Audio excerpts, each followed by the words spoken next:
लोहे की रॉड से बीवी का कत्ल करने के बाद एक पति ने ऐसी कहानी रची जिसे सुनकर हर किसी के रोंगटे खड़े हो गए। रात का सन्नाटा, सड़कें खाली थीं, आसमान में हल्की हल्की धुंध थी और उड़ीसा के कोरापुट टाउन की उस रात एक कॉलोनी में अचानक उठती आग की लपटों ने पूरे शहर को जगा दिया। लोग नींद से घबराकर बाहर दौड़े। किसी के घर से धुआं उठ रहा था, किसी के कानों में मदद की पुकारें गूंज रही थीं। फायर ब्रिगेड को बुलाया गया, पुलिस मौके पर पहुंची और फिर वो नजारा जिसने हर किसी की रूह को कपा दिया। घर के अंदर एक आधा जला हुआ शव, चेहरा पहचानना मुश्किल लेकिन नाम सबको मालूम था, प्रियंका पांडा। अब जरा सोचिए, एक जवान जो देश की सुरक्षा करता है, जिसका सीना हमेशा सरहद पर गोलियों के बीच खड़ा रहता है, अगर वही अपनी चारदीवारी में किसी खौफनाक सच को छिपा रहा हो तो क्या भरोसा किया जा सकता है कि चेहरे सच बोलते हैं। क्योंकि इस कहानी में सब कुछ सामने से हादसा लग रहा था, एक आग, एक घर और एक लाश। लेकिन पुलिस की नज़र सिर्फ राख पर नहीं थी, वो देख रही थी उस राख के नीचे छिपे हुए झूठ को। पड़ोसियों ने कहा जवान तो आग बुझाने पहुंचा था, किसी ने कहा वो रो रहा था, मदद मांग रहा था। लेकिन सवाल ये है, क्या वो सचमुच मदद कर रहा था या मदद का नाटक। क्योंकि जैसे जैसे राख ठंडी हुई वैसे वैसे उस घर की दीवारों ने बोलना शुरू कर दिया। दीवारें जिन पर अब भी जलने की बू थी, मंजिलें जिनके फर्श पर लोहे की रॉड के निशान थे, और वो किचन जहां गैस सिलेंडर का पाइप खुद ब खुद खुला नहीं था। अब कहानी यही नहीं रुकती, क्योंकि जब पुलिस ने उस जवान से पूछताछ की तो उसके हर जवाब में एक नया झूठ था, हर वाक्य में एक विरोधाभास था और हर सांस में एक डर था।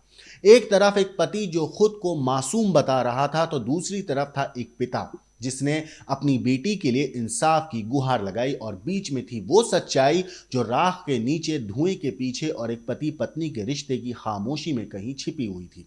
अब सवाल सिर्फ एक है, क्या ये सच में एक घरेलू झगड़ा था या इसके पीछे कुछ और, कुछ ऐसा जो आज तक किसी ने सोचा नहीं। क्योंकि जब पुलिस ने केस नंबर 252/25 दर्ज किया तो जांच ने ऐसे राज खोले जिनसे पूरा कोरापुट टाउन हिल गया। एक घर, एक आग और एक ऐसा सच जो सामने होते हुए भी किसी ने देखा नहीं। मगर कौन था असली गुनहगार? क्या हादसे का पर्दा अब हटेगा और वो जवान जिसने हाथ में देश की बंदूक थामी थी, क्या उसी ने अपनी पत्नी के खिलाफ लोहे की रॉड उठाई? इन सवालों के जवाब छिपे हैं उस रात में, यानी कि 8 अक्टूबर की उस खामोश रात में, जहां आग सिर्फ घर में नहीं लगी थी बल्कि एक रिश्ते की आखिरी सांसों में सुलग रही थी। आज मैं आपको लेकर चलूंगा उड़ीसा के कोरापुट टाउन में, जहां हर कोई यही कह रहा है वो हादसा नहीं था। लेकिन अगर हादसा नहीं था तो फिर वो क्या था और आखिर क्यों? जानिए इस खौफनाक रहस्य की पूरी कहानी, जहां हर राख की परत में छिपा है एक झूठ और हर झूठ के पीछे एक ऐसा सच है जो सुनकर आपकी रूह को दहला देगा। नमस्कार दोस्तों, मेरा नाम है मोहम्मद आसिम और आप देख रहे हैं क्राइम तक।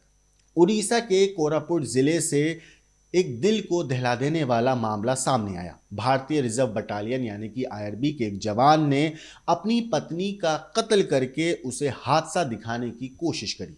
आरोपी जवान शिवशंकर पात्रा को पुलिस ने गिरफ्तार कर लिया है। ये घटना कोरापुट टाउन के ओएमपी कॉलोनी की है। मीडिया रिपोर्ट्स में कहा जा रहा है कि 8 अक्टूबर की रात पति पत्नी के बीच किसी बात को लेकर झगड़ा हुआ था, मगर झगड़ा इतना बढ़ गया कि गुस्से में शिवशंकर ने लोहे की रॉड से अपनी पत्नी प्रियंका के सिर पर एक के बाद एक कई वार कर दिए, जिससे वो बेहोश हो गई। इसके बाद आरोपी ने सबूत मिटाने की एक कोशिश करी। उसने गैस सिलेंडर का पाइप खोलकर घर के अंदर आग लगा दी ताकि ये पूरी घटना एक सामान्य दुर्घटना के रूप में दिखाई जा सके। आग लगने के महज कुछ मिनटों के बाद शिवशंकर पड़ोसियों के साथ मौके पर पहुंचा और बचाने का नाटक करने लगा। फायर ब्रिगेड की टीम ने आग बुझाई तो अंदर से प्रियंका का आधा जला हुआ शव बरामद हुआ। पुलिस को मौके पर कई संदिग्ध सुराग मिले, जिससे ये साफ हो गया कि मामला महज एक हादसा नहीं बल्कि एक कत्ल का है। कोरापुट टाउन पुलिस ने जब शिवशंकर से पूछताछ की तो उसने बयान में कई विरोधाभास मिले। उसके सख्ती से जब पूछताछ हुई तो उसने अपना जुर्म कबूल कर लिया। इसके बाद पुलिस ने उसके खिलाफ केस नंबर 252/25 दर्ज किया और आगे की जांच जारी है। पुलिस के अनुसार मरहूम के पिता की शिकायत पर यह मामला दर्ज किया गया। जांच में सामने आया है कि घरेलू विवाद, घर के लड़ाई झगड़े के चलते आरोपी ने यह कदम उठाया। पुलिस ने कहा है कि आरोपी ने अपनी पत्नी के सिर पर लोहे की रॉड से पहले हमला किया और फिर गैस सिलेंडर खोलकर घर के अंदर आग लगा दी। उसने हादसे का नाटक रचकर सबूत मिटाने की एक नाकाम कोशिश करी। इस पूरे मामले ने ओएमपी कॉलोनी और आसपास के इलाकों में सनसनी फैला दी है। पुलिस ने लाश को पोस्टमार्टम के लिए भेज दिया है और घटना के सभी पहलुओं की गहन जांच की जा रही है। इस कातिल पति और जिस तरीके से उसने सबूत मिटाने की एक नाकाम कोशिश करी है, उसके ऊपर आपकी क्या कुछ राय है, कमेंट करके जरूर बताइएगा। लेकिन देश और दुनिया की बाकी क्राइम की खबरों के लिए देखते रहिए क्राइम तक।